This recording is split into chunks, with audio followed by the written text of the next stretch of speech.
This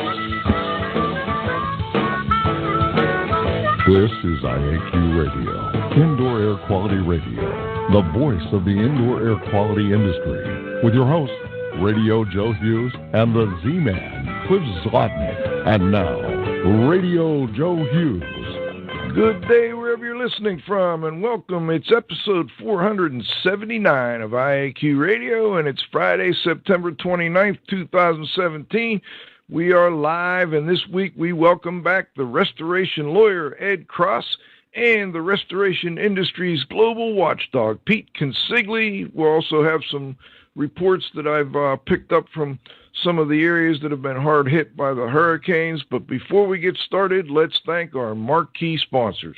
IAQ Radio marquee sponsors are John Don Products, where restoration and abatement contractors shop. Visit them at johndon.com. That's JONDON.com. Healthy Indoor Magazine, a free online digital magazine for industry professionals and consumers. Subscriptions are available at IAQ.net. Particles Plus, engineers and manufacturers, feature rich particle counters, air quality monitoring, instrumentation, and vacuum pump technology. ParticlesPlus.com. Count on us. Please be sure to thank our sponsors for their support of IAQ Radio when you inquire about their services or products. And last but not least, check out the IAQ Training Institute website and the Healthy Buildings Summit.com website. The event's coming up November 2nd through the 4th. Great. Things are looking really well there. So looking forward to seeing some friends and listeners at our event at Seven Springs Resort in Somerset, Pennsylvania. We also have continuing education credits available. Just email me at joe.hughes@iaqtraining.com. Let's turn it over to the Z-Man for today's IAQ Radio Trivia question. And now you can win a cool prize. It's time for the IAQ Radio Trivia question. Be the first to correctly answer. Simply email your answer to czlotnick@cs.com. Or if listening live, just text your answer from your computer. And now, here's the Z-Man with this week's IAQ Radio Trivia question. The answer to last week's IAQ Radio Trivia question was snoring is the primary cause of sleep disruption for approximately 90 million American adults. The IAQ Radio question for Friday, September 29, 2017, has been sponsored by Ideas, the solution chemistry company, creating unique solutions to odor removal, surface cleaning, and decontamination problems. Here is today's trivia question. The word lien, spelled L-I-E-N, is the right to hold property of another until debt is paid. What is the derivation of the word lien? Back to you, Joe. Okay, thank you, Cliff. Today we're going to have a special report on Harvey, Irma, and Maria. We're going to continue to follow up on these three very devastating hurricanes as time goes on. We're talking today about the legal perspective and a little update on the restoration progress in those three areas. And to do that, we welcome the restoration lawyer, Ed Cross. He's built a successful law practice that specially caters to the needs of insurance damage repair contractors and remediators.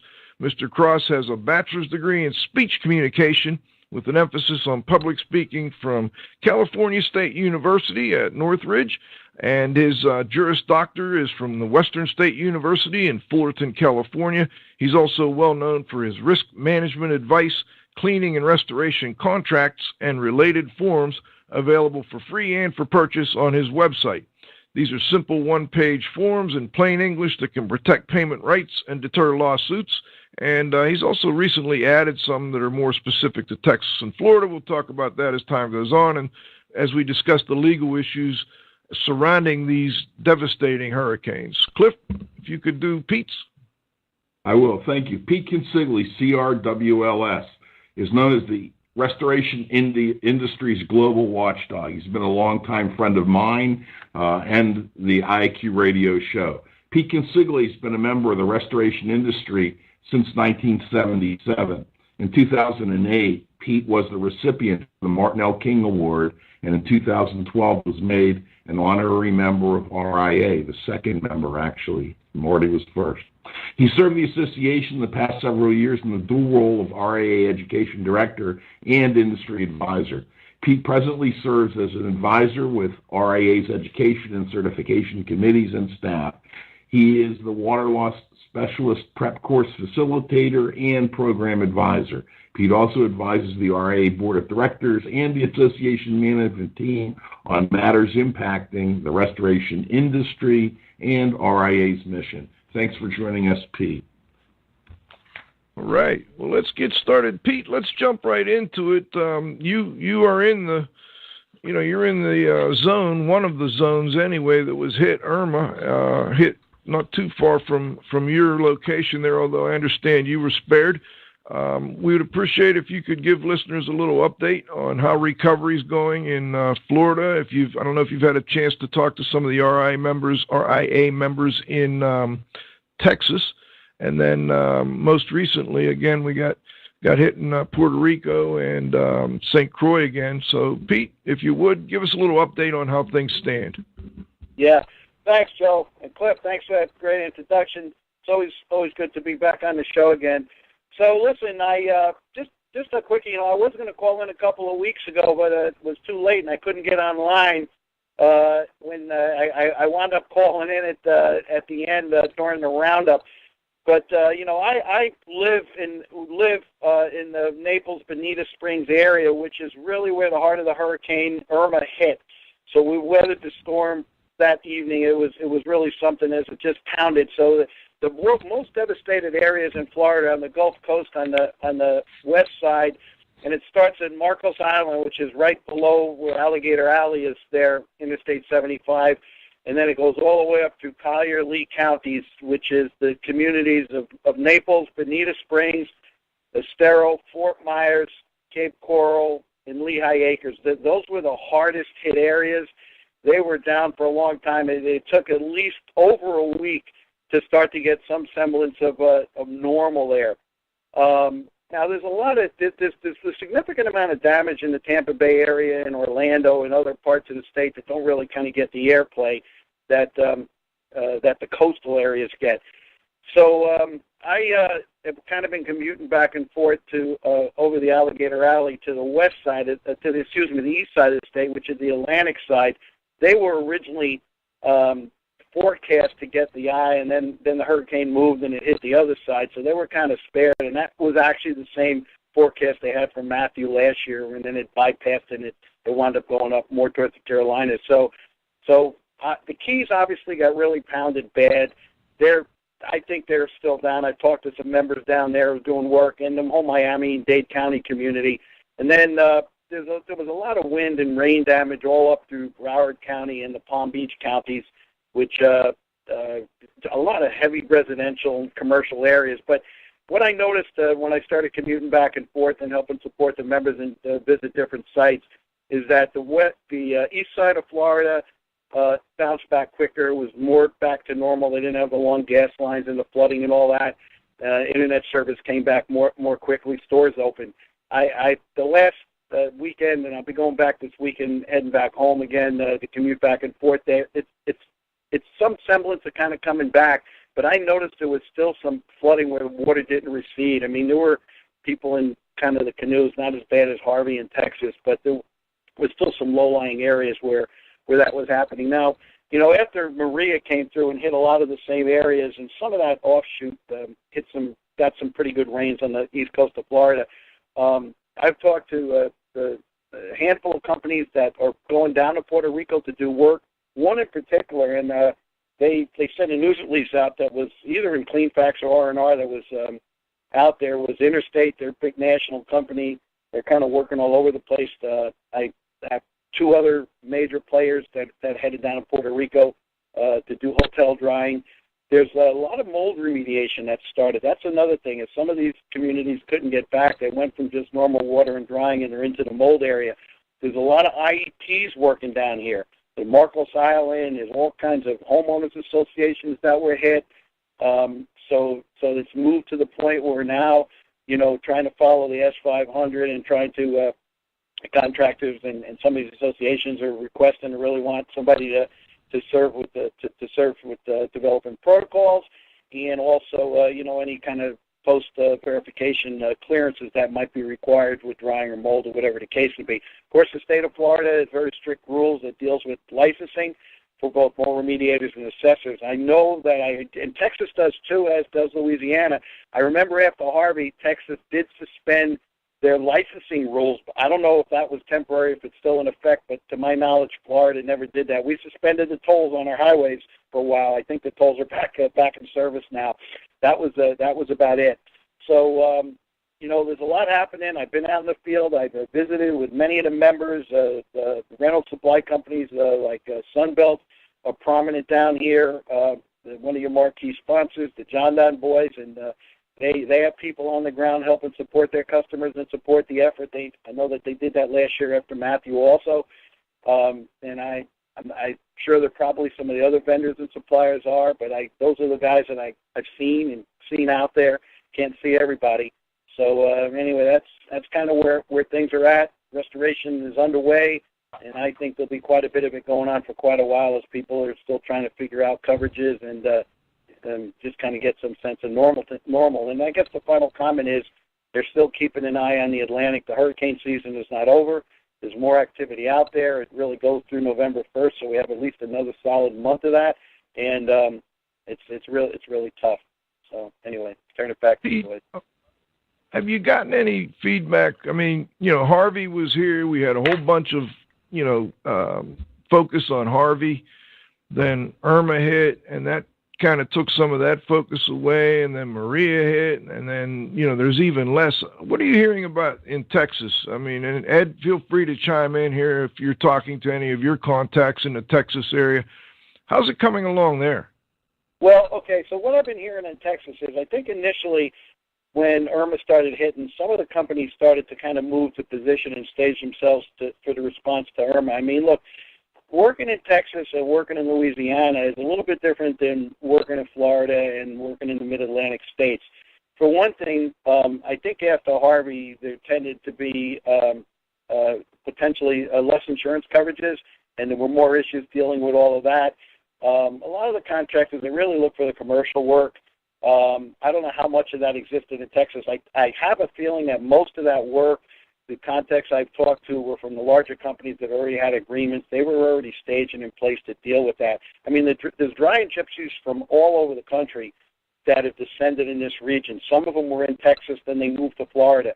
I mean, just in the area where I live, in a lot of these, the mobile home and the RV parks, a lot of these guys, I mean, there's people there from Oklahoma, there's people from Utah, there's some of the franchises that have rental trucks with magnetic signs from Michigan and from all over. So they're from everywhere, coming here. And Ed's going to talk more about out-of-state contractors working in the laws, and people are always a little suspicious. I mean, I think early on to get the mitigation is one thing, but when you move into the repair phase, I think you want local guys, local licensed guys, people that are here that are going to stand behind the work, once the initial kind of glut is off. So there's still stuff going on in Texas.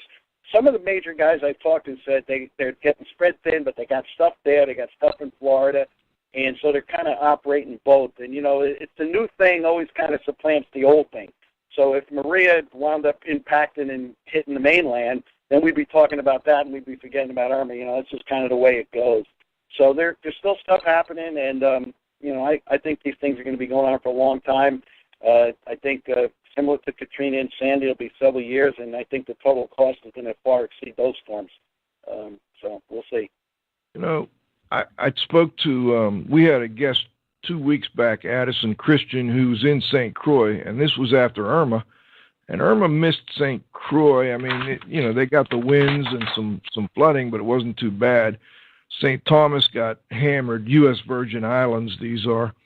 But then, unfortunately, when Maria came through, St. Croix and Puerto Rico were right in the crosshairs. And I spoke to Addison last night for about 45 minutes.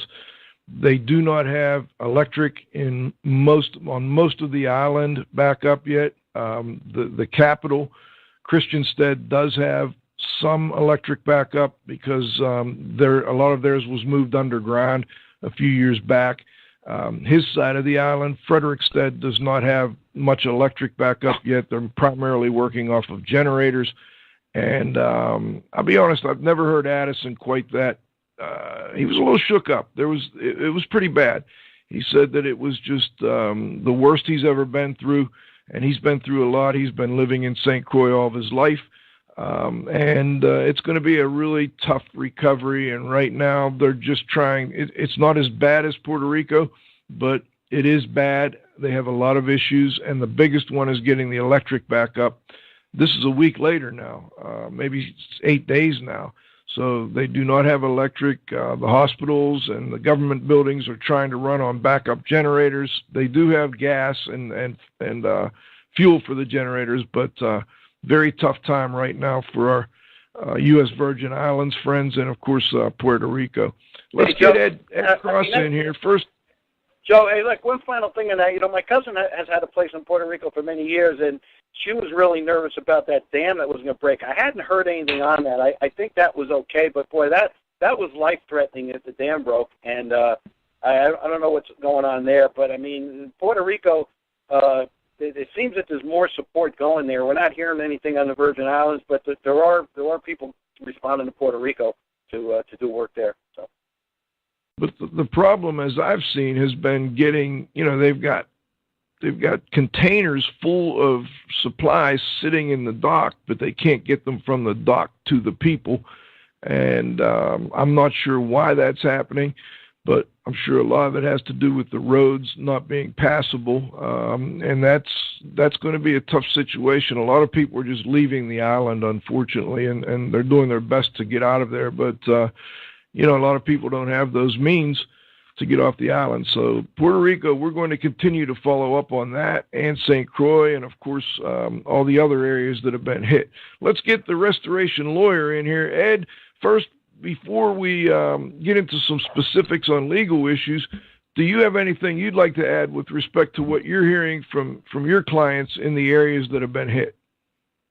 Yeah, this is a period of great chaos, and first off, I want to thank you guys for the opportunity to be here again. Joe and Cliff, you do a great job, and Pete always provides a lot of interesting color commentary. My heart goes out to the victims of these storms, and our thoughts and prayers are with those who lost their homes, and some have even lost loved ones. And we watch this here from California, and it's absolutely mind-blowing.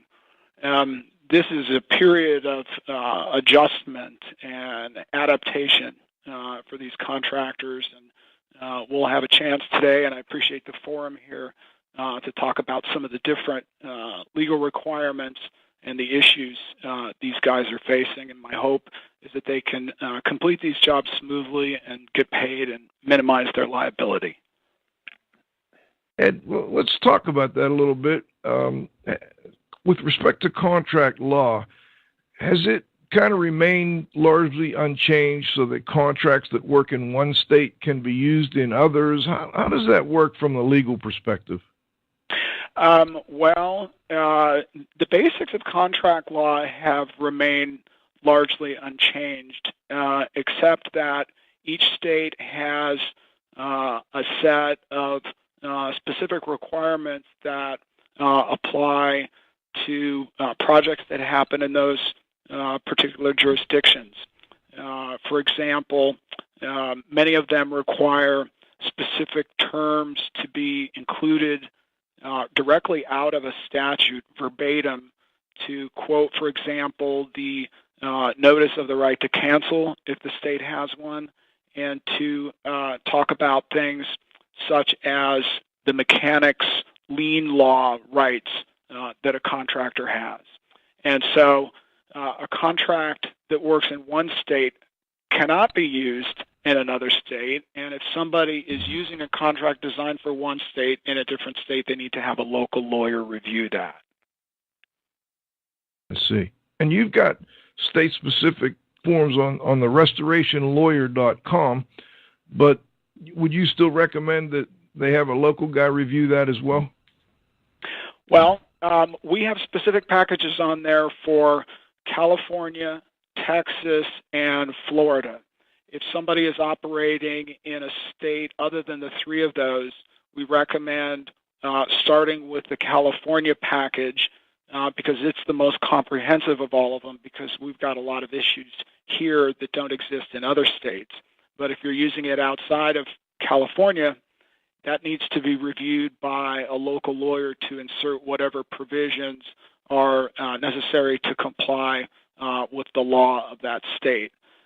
There was a lot of demand for contracts specific to Texas and Florida, and I've had the privilege of collaborating with lawyers licensed in those states to come up with a standardized set of contracts that can be used in those locations.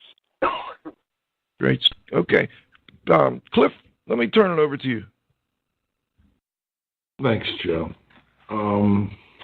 Ed, I guess a question for both you and Pete. The restoration industry has learned some expensive lessons from doing cat work over the years.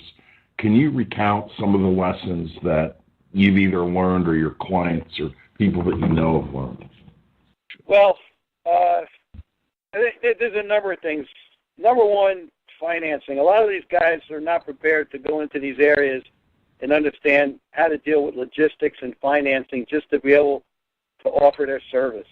There's been a number of these presentations over the years on association programs, even dating back in the 90s to the old dry symposium programs, the WI programs that we had back in the day.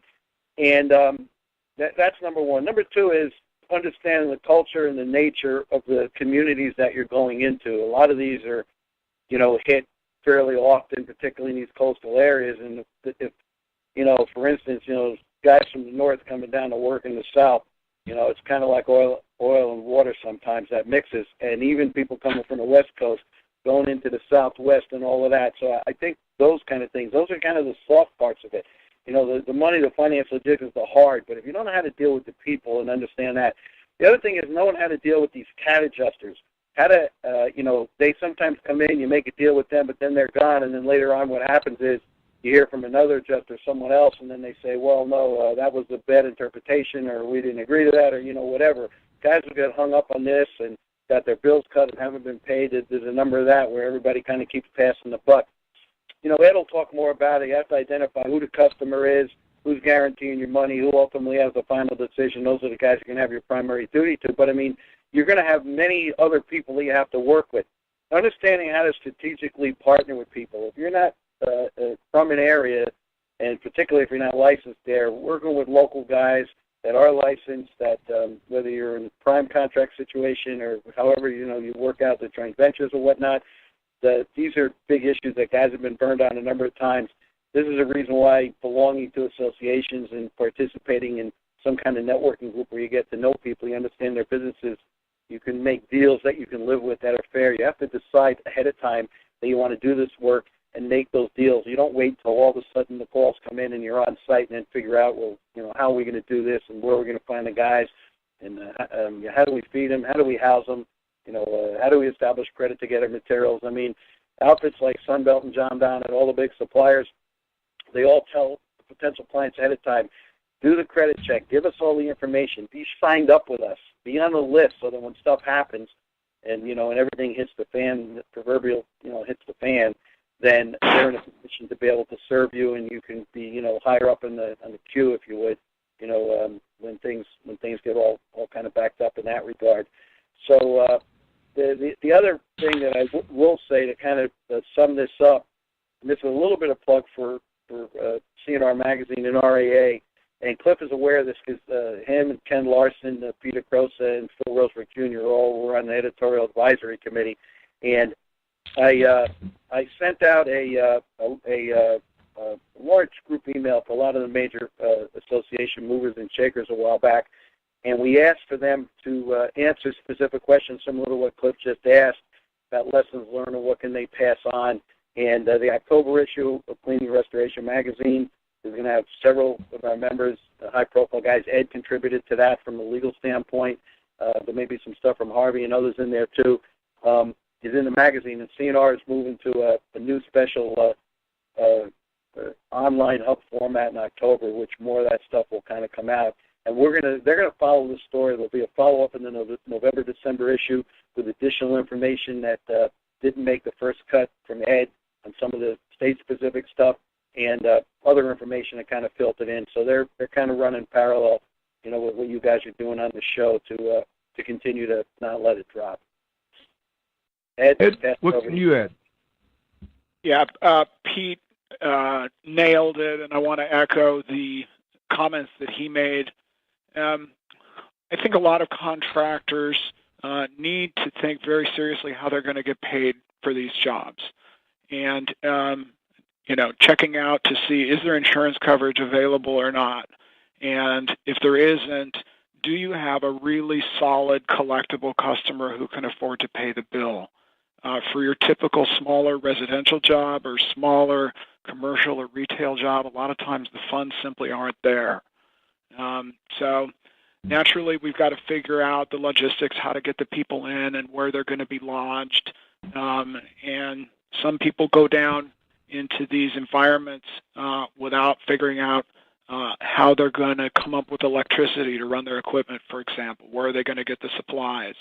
And sometimes the roads are out. Sometimes the government will actually commandeer equipment. They'll be driving along with the truck, and there's a big desiccant on a truck, and the government, under certain circumstances, has the right to seize that equipment, which can be devastating to a contractor. So we see a lot of contractors with good intentions come in and do beautiful work, and then they're left holding the bag because they haven't figured out how they're going to get paid. And it can be very risky going into these jobs where they're not covered by insurance. And I think one of the reasons we have this problem is these big events create an incredible temptation for people to come in and make a lot of money fast. And I think some guys look at it that this is their opportunity to retire. Well, haste makes waste. And what I advise people to do for venturing out of the area, particularly to work on these, is to be a lot more conservative and a lot more selective in the jobs before you head down there, and be brutally honest with yourself about what your capabilities are and how long you're willing to wait to get paid. Because on a lot of these jobs, you're going to be carrying accounts receivable for a very long time. I would plan to be able to go without getting paid for these jobs for at least 6 months. Hey, go ahead, Pete. I'd like to tag off for that, put a little plug in for a previous IAQ radio show. And I think, Cliff, if you could find a link on this, it'd be something you'd put in the blog. If some of the longtime listeners on there, guys like you, Vic, remember the show that we did about 2 or 3 years ago, live from Purdue. It was the year that Purdue hosted this global disaster recovery conference, and Cliff and Rusty Amarante from Belfour were the industry speakers, along with 2 guys from the demolition industry.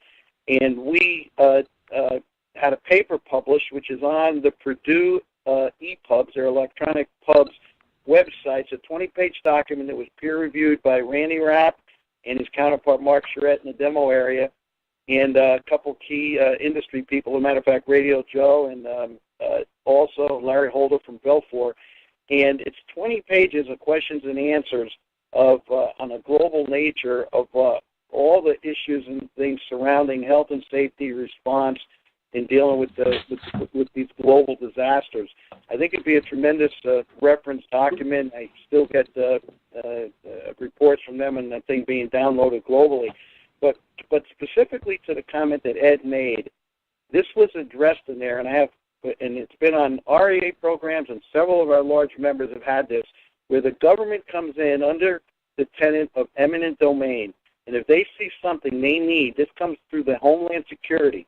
Our members they take the things that they look for is fuel and generators are the 2 really big ones. They'll take them. There's nothing you can do about it. They'll give you a purchase order, and normally you'll get paid a fair value, but you may have to wait a long time. The bigger issue is not whether you'll get paid for those items, it's now you don't have them and you can't service your clients. That's a much bigger issue. but Homeland Security takes precedent if they need those items. So being low profile and not being, really high up there and just operating below the radar, probably a good piece of advice, because once you get on the radar of the government and whatnot, and if there's something they need, they're going to basically take it. So that's something to be concerned about. Kind of hard to be low profile. Kind of hard to be low profile when you have a huge restoration logo on the side of your semi. Yep. Cliff, did you want to jump in here? Yeah, just for 1 second, I just wanted to comment on something that Pete said, and he'll probably be able to provide additional information. Sitting on my desk is a book called Disaster Recovery Project Management, Bringing Order from Chaos, which was written by Dr. Randy Rapp, and it's available from Purdue University Press. And I ordered it online, and not only did I get it for $20, I got free freight, and they gave me a $2 discount. So, for $18, you can get a great book. And Pete, do you have the details on where they can get it or how? Let me give you the details on that. What Purdue did is Purdue decided until November 1st or sometime in November, they're offering that book free electronically and $20 if you get it in hard copy. I think the retail price is $75. Randy wrote that with a lot of his experiences when he was with Halliburton, after Katrina, a number of things, and 1/3 of the book was written and supported by restoration contractors, including myself reviewed it, as did Patty Harmon and Cindy Herrick when they were both with RAA and were prominently mentioned in there.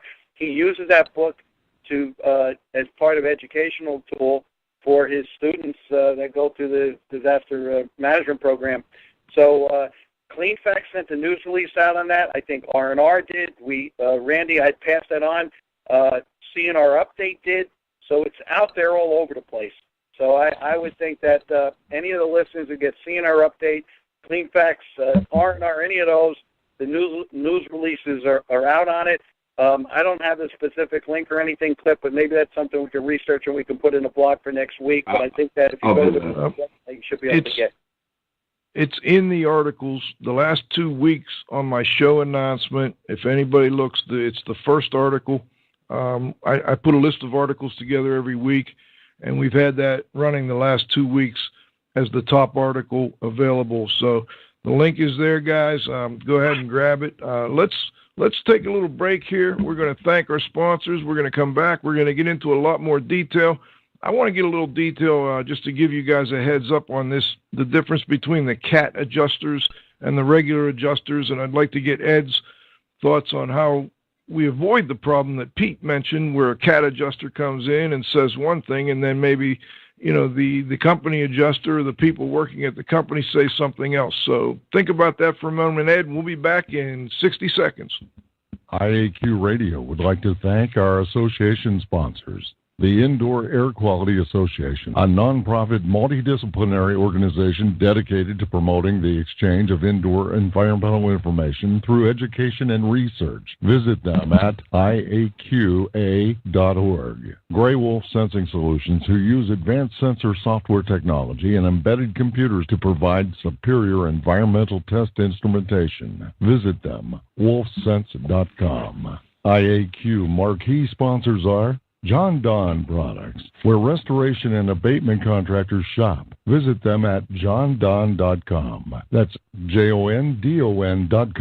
Healthy Indoor Magazine, a free online digital magazine for industry professionals and consumers. Subscriptions are available at IAQ.net. Particles Plus, engineers and manufacturers feature rich particle counters, air quality monitoring, instrumentation, and vacuum pump technology. ParticlesPlus.com. Count on us. Okay, we're back for the second half of our interview. We've got the restoration lawyer, Ed Cross, and we've got the Restoration Industry Association, or the Restoration Industry's Global Watchdog, Pete Consigli. In the first half, I talked a little bit about some of the issues that contractors have. And Ed, before the break, I mentioned, I'd like to, if you could help listeners understand a little better how to deal, and Pete, feel free to jump in, with the difference between the CAT adjuster that comes out, and then what can happen from there if it moves to someone else's desk. Well, This is a common problem, and most of the legal issues that I see arising occur as a result of the downfall or failure of communications. And when I get involved with cases, the first thing that I try to do is untangle the communications, figure out where the misunderstandings lie. And most of these cases don't turn on the law, but they turn on resolving different people's misunderstandings and making sure that the accurate messages are being conveyed. And I think a lawyer who's doing a good service for the client acts sort of like a mediator to bridge some of those gaps. As for conflicting messages coming from CAD adjusters and desk adjusters, we're dealing with a state of great chaos. And I think one of the strongest ways to deal with it is to create a clear paper trail, for example, with group email threads, and keep organized lists of issues. Say, well, this adjuster said that, the other adjuster said this. How is this going to be resolved? I think in most circumstances, you're going to be better off chasing down the claims supervisor or vice president to say, which adjuster should we follow? We're getting conflicting information, and to have an ongoing stream of requests for information documented in writing as much as possible. Yeah, so let me clarify that. Go ahead. A lot of times what happens is this information and some of these issues don't pop up until days, weeks, or even months later, and guys get blindsided. And this is the kind of the experience of lessons learned. Where I see the issues in the past, probably the communication was hampered because we didn't have the technology we do today. So I agree with what Ed is saying, that with today's technology, and particularly, a lot of the technology is being used by all the TPAs and just the normal business that most contractors work with around the vendor programs, between, FaceTime and, the platforms that are available where different people can all kind of see as the daily chronologues are posted on what guys are doing, decisions being made. Obviously, that's helpful, and that's going to document the process. But I think the issues are beyond that in relation to this. I think it, number one, deals with potential coverages, whether people either have sufficient coverage or they max out their coverages. It also involves situations where the people that are going out initially to look and that maybe are quote-unquote CAD adjusters, they could be contractors, they could be people that are just estimating. They're the eyes and ears of the carriers, and they have limited authority, but the perception could be, we made a decision, this guy said yes to this, no to that, whatever the particular case would be. So you have to be, very conservative, like Ed says, and be very diligent. And what I always tell the contractors is where you can afford to take the greatest risk is on the front end with the mitigation. You have equipment, you have drying and doing all that kind of stuff.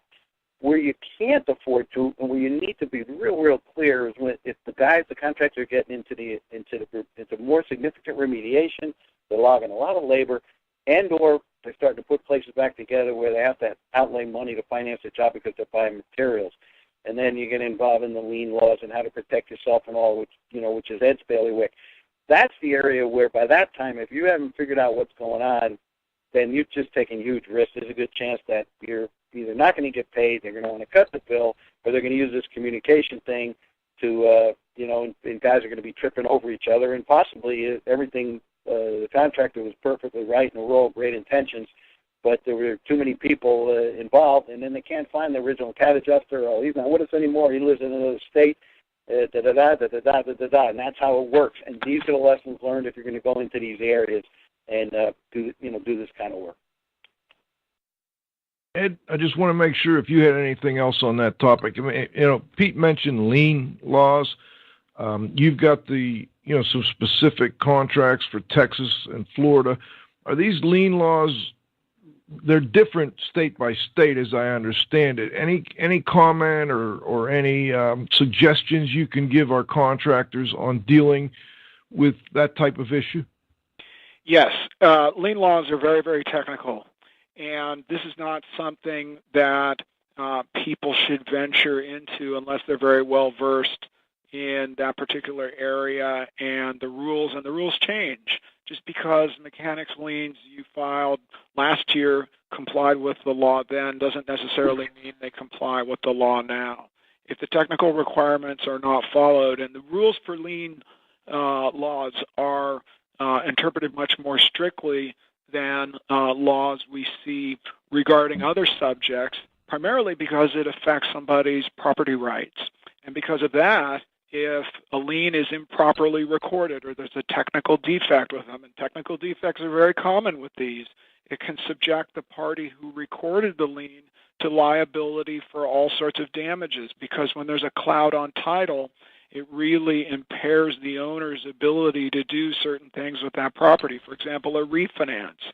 And during the process where the AR is resolved and the lien ultimately gets released, the owner of the building may have lost an opportunity to refinance at a lower interest rate. The interest rate goes up. It's going to cost them X dollars afterward to get that particular refinance, and they'll file a lawsuit against the contractor to recover that difference because the lien was wrongfully recorded. And the main problem with most of them is that they're recorded too late, or that they haven't taken steps afterward to perfect the lien. And in most states, the way it works is you file something which isn't actually a lien, it's a claim of a lien, and it needs to be perfected. You perfect a lien or a claim of lien by filing a lawsuit to foreclose on the lien, and then if the judge decides or the court decides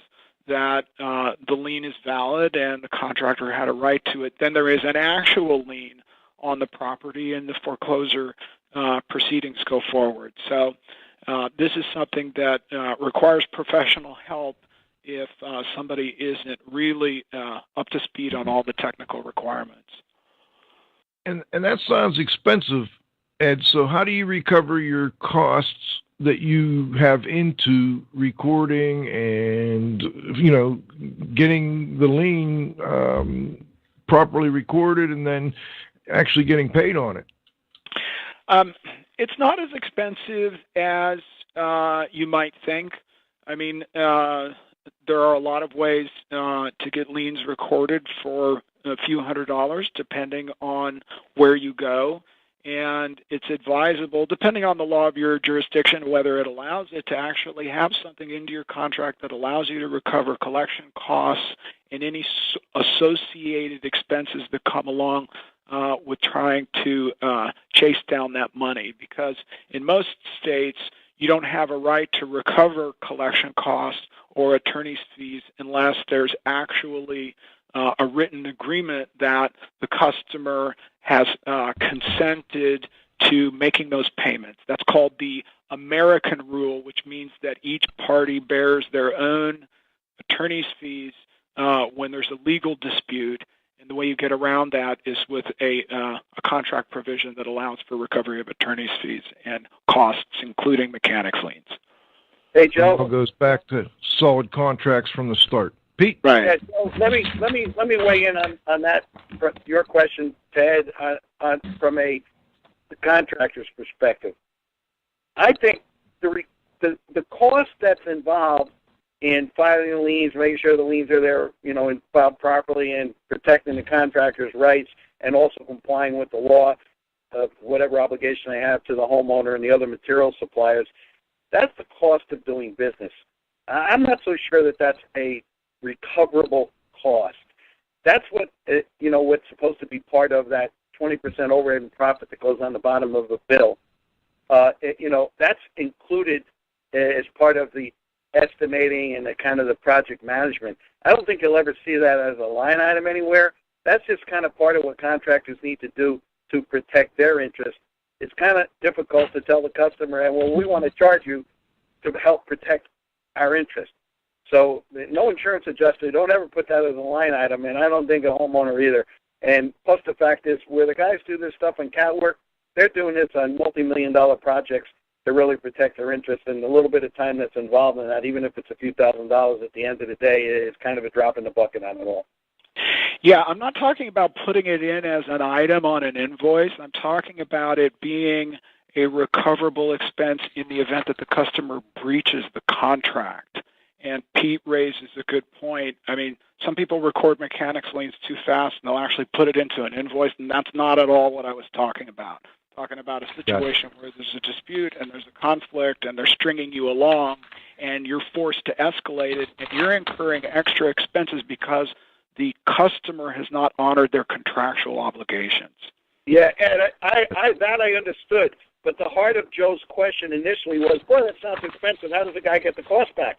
Well, if someone doesn't pay and you actually have to sue them, that's what you addressed. What I'm addressing is that if you have all the proper contracts and you just do due diligence, normally you're going to get paid, and you shouldn't. There is no recoverable expense. It's part of doing business. Right. See, Cliff, jump in here. Yeah, I do. What I'd like to do is maybe shift attention a little bit. You know, in the state of Florida, they have something called assignment of benefits being permissible in the state of Florida. And Ed, I'm sure that you said that you've spoken with Florida attorneys and so on and so forth. Does a contractor who has an assignment of benefits clause have, better likelihood of getting paid in Florida? As a general rule, yes. The laws in each state are very different, and they're different in Texas and Florida, which is also different from California. And this is a huge issue. One thing we want to keep in mind is that many property insurance policies have clauses stating that an assignment of benefits is not enforceable without the written consent of the insurance company, and you can imagine how often that consent is granted. Right. These provisions are referred to as anti-assignment clauses. And too many people think that insurance policy terms are some sort of holy gospel. Okay, just because an insurance company or any other business writes something into a contract doesn't necessarily mean that it's going to be enforceable. In fact, sometimes lawyers will include unenforceable provisions in contracts to help serve as a deterrent. So when it comes to assignment of benefits, some states are very liberal about them and others are very conservative. It won't come as a big surprise to hear that some states like California are more on the liberal side and states like Texas are more on the conservative side. California law is very favorable to restoration contractors on this because it says by statute that an anti-assignment provision in an insurance policy is void as to assignments that are made after the loss. The courts here have specifically ruled that this means that an insured can assign the rights to policy benefits. Unfortunately, in other states, it's not as helpful.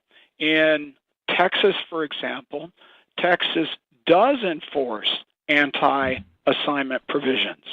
And so somebody who's using an assignment of benefits in Texas needs to try to figure out if that particular policy prohibits it and to understand that it's probably not going to be enforceable. Now, Florida has its own special rules on this.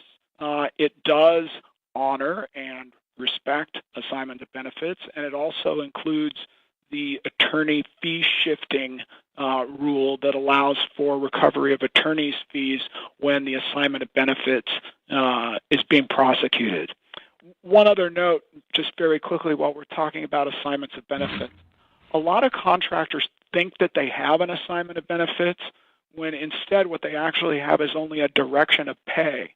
If the contract says that the insured is directing the insurance company to send the check to the contractor, that's not an assignment of benefits. That does not transfer the legal right to the policy benefits over to the contractor. It's more of an administrative instruction to the insurance company about where to send the check. Assignments of benefits are a whole different animal. That's an actual transfer of legal title, and it should be carefully crafted because the developments in the business environment are changing regularly as to how these assignments of benefits are viewed. It should be stating that it's irrevocable. It should be stating that there's also a direction of pay and that the contractor has a right to receive information directly from the insurance company about the status of the claim. And the customer should authorize the insurance company to disclose that information over to the contractor. And so this is something that should not be done with a homemade form. Somebody who's well-versed in these particular issues should draft an assignment of benefits. Hey, Right. But hey, go ahead, Pete. You got to follow up. Yeah, so Ed said something using words like irrevocable, language that says the homeowner gives the insurance company, authorizes or directs the insurance company to talk to the contractor. This is the same kind of deal in language in dealing with mortgage companies. Okay, the contractors are going to move into these jobs and do the repair work, whether it's normal jobs or after a cat. Oftentimes, then the mortgage companies are involved. All of that language for the assignment of benefits is something that needs to be in the contractor's contract that does the same for the mortgage companies. Otherwise, the mortgage company does not need to talk to the contractor. Will blow them off and will do everything that they can to basically get their hands on the money, control the money. And if the homeowner is in arrears on the mortgage, wherever that money is, the mortgage company would like to use it, even if it's the contractor's money who did legitimate repairs to the property. So all of that stuff is transferable, both the mortgage situation and the assignment of benefits. And the key thing that Ed said in Florida, to my knowledge, is the only state that has this, is this fee-shifting statute, which allows the attorney's fees to be paid over and above whatever settlement the courts decide for the actual lawsuit on the property. And that's different in every other state, because in other states, let's say the settlement is $100,000, and they need that $100,000 legitimately to fix the property. Well, they have to pay the lawyer out of that money, which means there's some kind of a vacuum that's created there. Whether they pay the lawyer on an hourly rate or whether they pay him on Contingency. Yeah, a contingency.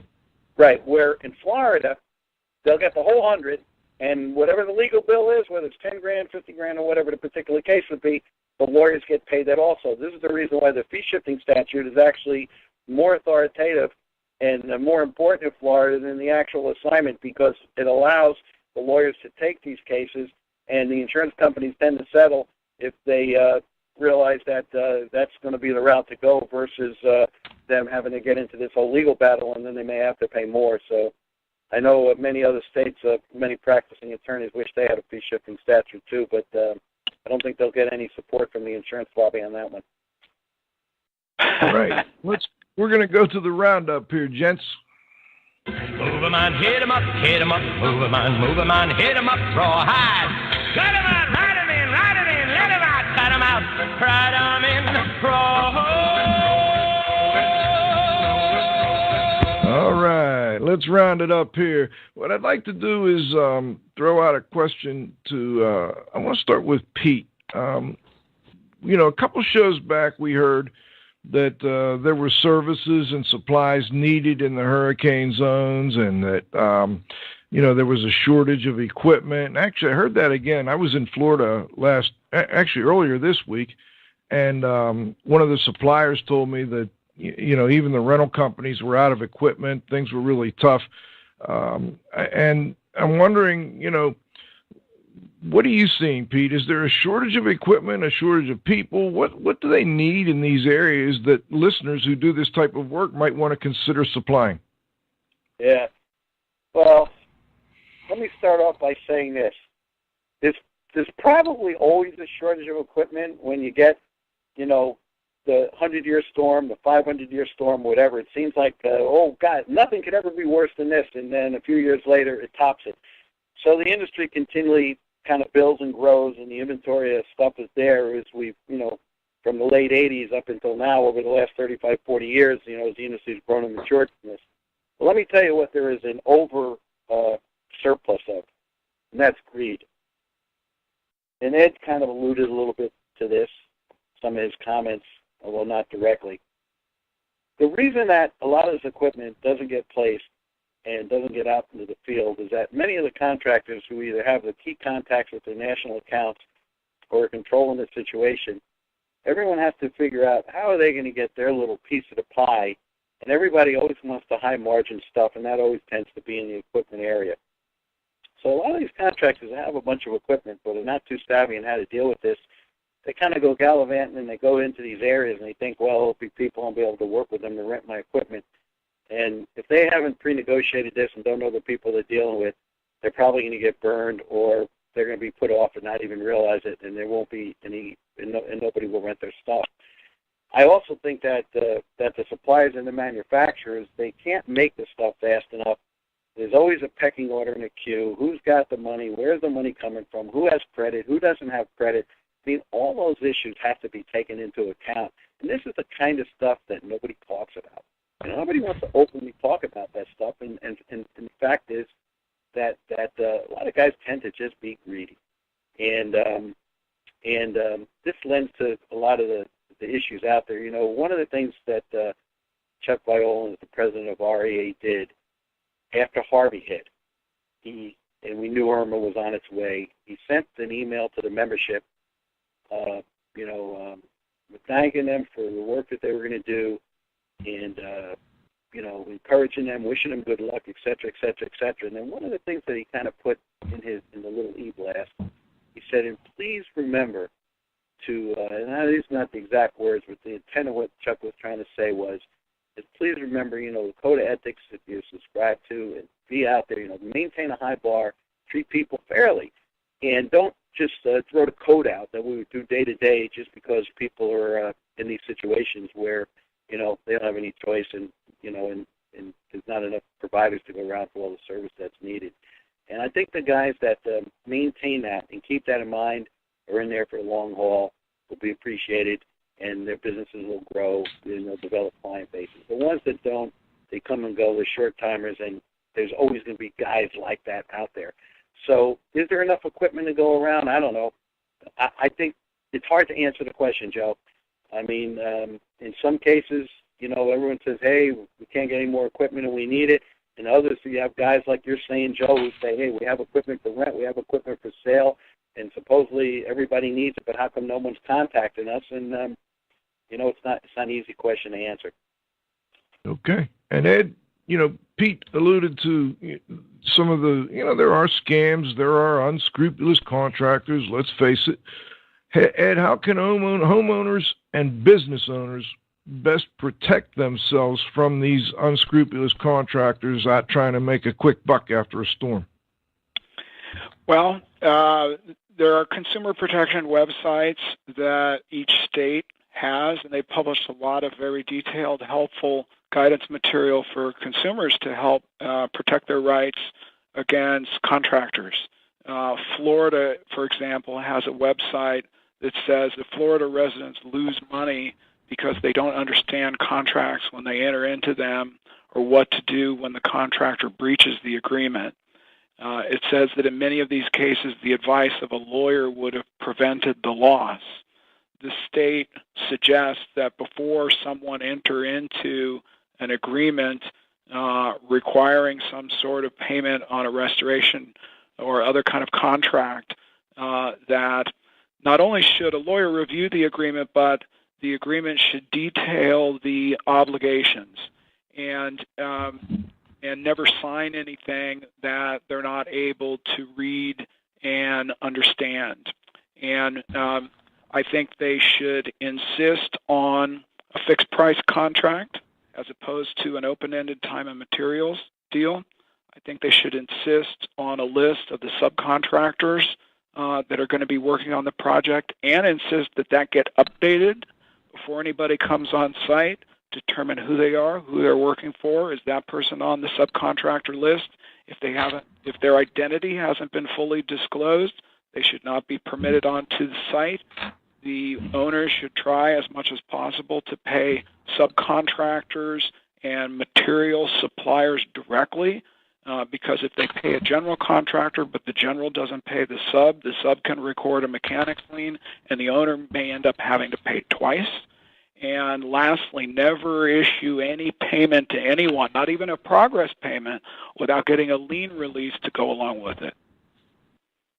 Wow, Ed.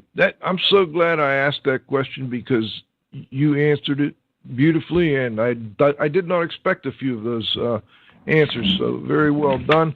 Cliff, anything you'd like to ask before we round up? Yeah, Joe, Pete. hold on before you turn over to Cliff. I got a little bone to pick with Ed on this one. So he may be the restoration lawyer, but I'm the restoration watchdog. And here's the bone that I got to pick with. When Ed representing the consumer in that comment said, demand that you have a fixed price contract, I think that's not always possible. And I think if you can't do a fixed contract, I think the next best thing in the time and material is the contractor abides. He has a price list of how he's going to charge, a clearly defined scope, and he has what's called a not to exceed figure. Oftentimes on these really large jobs, contractors establish the not to exceed by putting a contingency in there. And what the not to exceed means is that no matter what, we won't go over this, but it doesn't mean we will bill you that amount. We will do documented billing per the time and material, per the scope that was laid out, and we will support that and we'll pay off of that. Many contractors in these areas, when it's like this, and there's just mass pandemonium and there's a lot going on and there's some undeterminable, they don't know if there's going to be latent damage when you get in there, I think those contracts are fairly commonplace, and I think will give good consumer protection if the contract is honest and ethical. And quite frankly, just because you have a fixed cost doesn't mean that you're going to get the job done right. There could be all kinds of issues that come out of that too. So I've always been an advocate for those T&M with those types of provisions, with their price list that's integrated as part of the contract, so they're very clear what you're charging and how you're charging for those particular items. And the only other point that I want to make in this that deals with this consumer protection stuff, and I don't know if it's been mentioned on past shows or not, Joe, but the Attorney General for the Attorney General for the state of Florida was on all the news shows while Harvey was hitting, essentially saying that they are going to, it's no holds barred, and they're going to take no prisoners to anyone that rips off their citizens due to the hurricane. The two big things that came up was what people were charging for water and what they were charging for gasoline. I know by the time it got to Florida with Rick Scott, our governor, he went on the air and the gasoline prices were stabilized. They went up 20, 30 cents a gallon, but it was across the board, and there was none of that business going on. And Rick Scott said too, and so did the guys in Texas. They said you take pictures, you send stuff in if you're being ripped off, and if you see people gouging.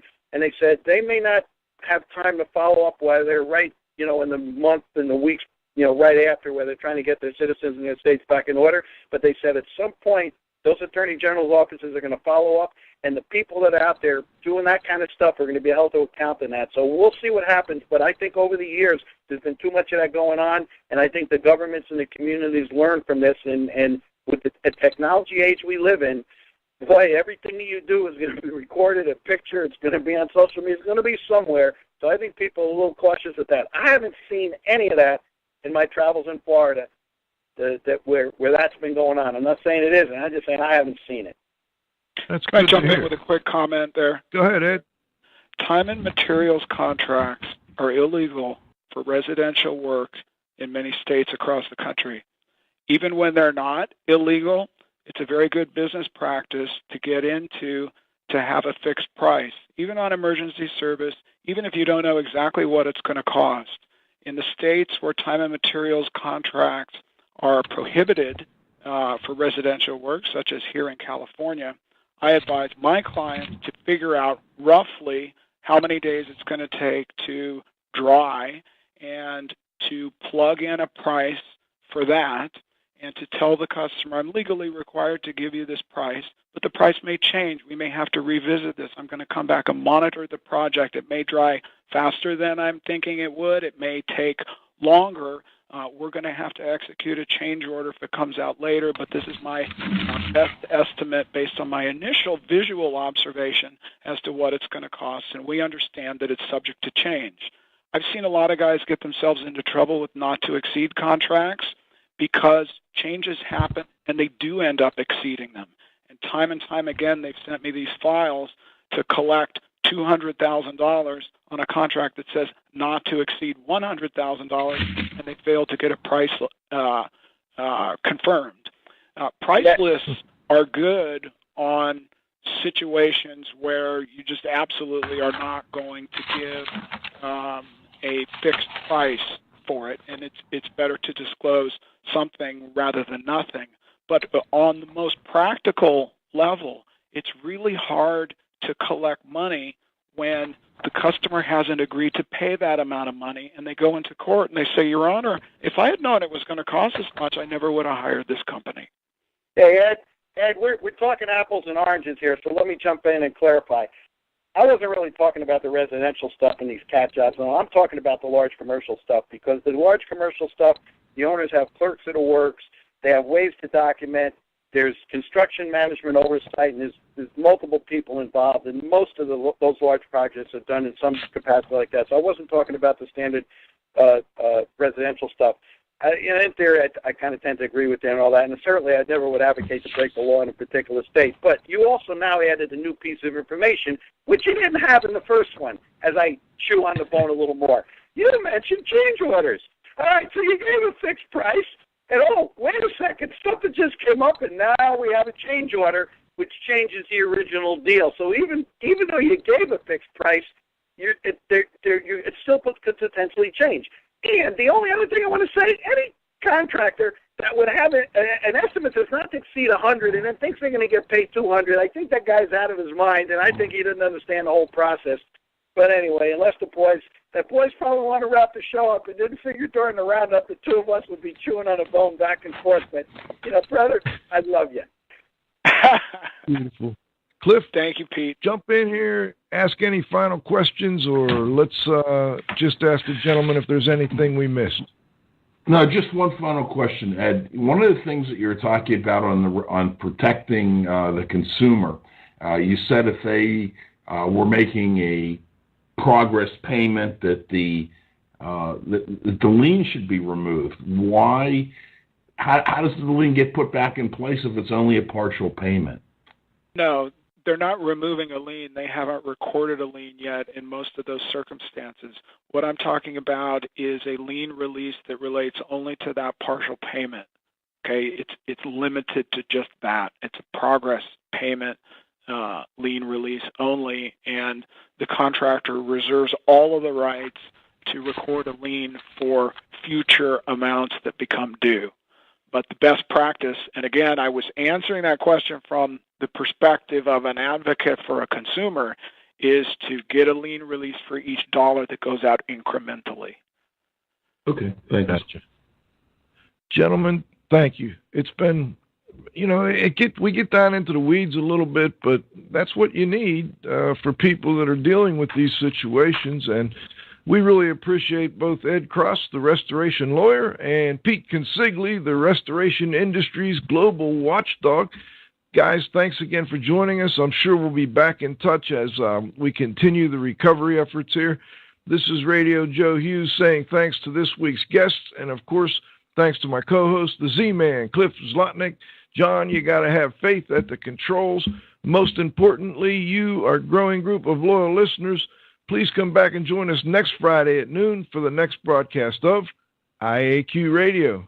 It's the 2017 Healthy Buildings Summit, November 2nd through the 4th at Seven Springs Mountain Resort in the gorgeous Laurel Highlands of southwestern Pennsylvania. Join industry leaders and educators as they discuss research to practice, navigating changing industries. It's 2.5 days of IEQ, remediation, building science, and home performance. Marquee sponsors include John Donne Products, where restoration and abatement contractors shop. Particles Plus, count on us. Exhibitors are AEML Microbiology Laboratories, TrueTech Tools, Prism Analytical Technologies, FiberLock Technologies. Register now at healthybuildingssummit.com or call 814-754-4808. That's healthybuildingssummit.com or call 814-754-4808. For IAQ Radio, I'm Spike Reel saying thanks for listening.